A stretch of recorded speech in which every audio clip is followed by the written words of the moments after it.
This is part 3 of Mining Your Darkness, a field guide. And this part comes with a little bit of a warning. Might be a bit graphic. It certainly is very personal. And I just know that, and I'm going to share it now.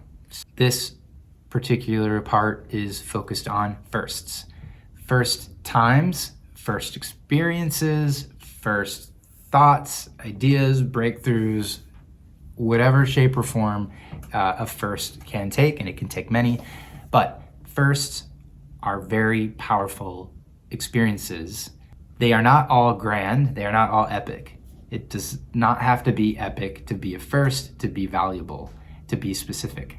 Growing up in Louisville, Kentucky, single working mom, after school, I would find myself at this house where this nice older couple would watch me, Big Jim and Wanda. Yes, that's real. This first, I'll never forget.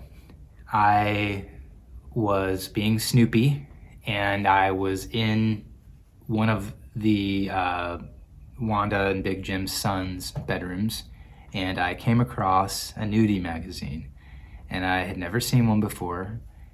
I don't know that I'd really ever seen a grown woman naked, and yet here there was a magazine, very glossy, that had a lot of exposed genitalia. My body's reaction was that I had diarrhea. So I see a nudie magazine for the first time and I have diarrhea. So I take this magazine into the bathroom and I look at this magazine and I flip a few of the pages and I have diarrhea.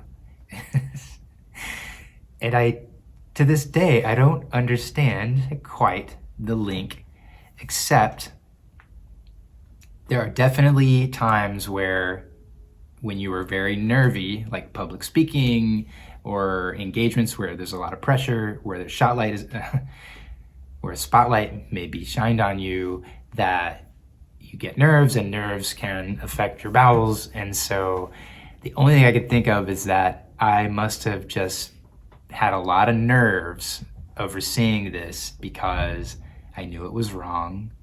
Even though I hadn't seen that before, I knew that this was wrong and I wasn't supposed to be doing it, and I shouldn't have been snooping, and it just overtook me. Is this darkness? Yes.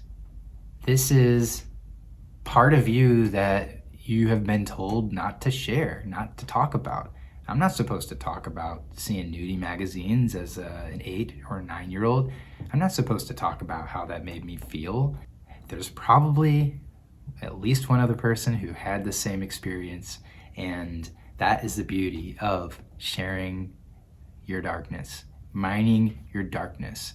You're not trying to please everyone all the time with every story. Dig deep, get specific, tap into that raw human experience that you have. Mine it. It is a treasure trove. And the darker, the weirder, the stranger you get, you will be surprised how resonant that material can be.